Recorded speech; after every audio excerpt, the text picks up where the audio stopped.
এই মুহূর্তে সবচেয়ে বড় খবর, হাওড়া ব্রিজে পুলিশের সাথে তুমুল ধস্তাধস্তি শুরু পশ্চিমবঙ্গ ছাত্র সমাজের।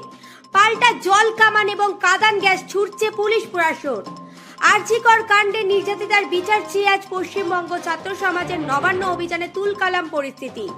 নবান্ন অভিযান ঘিরে রণক্ষেত্রের আকার নিয়েছে হাওড়া ব্রিজ।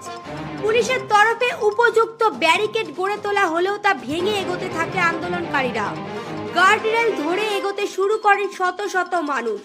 পিছন থেকে শোনা যায় শাঁখের ধ্বনি। এরপরে পুলিশের তরফে বাধা দেয়া হয়। জল কামান এবং কাঁদান গ্যাস ছোড়া হয় আন্দোলনকারীদের ওপর। এদিকে আন্দোলনকারীরা কোনো কিছু তোয়াক্কা না করে ব্যারিকেডের মাথায় জাতীয় পতাকা হাতে নিয়ে উঠে পড়ে।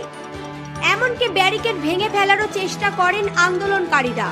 মূলত তাদের একটাই দাবি, মুখ্যমন্ত্রীর পদত্যাগ। এদিকে শান্তিপূর্ণভাবে মিছিল করার দাবি জানান পুলিশ প্রশাসন।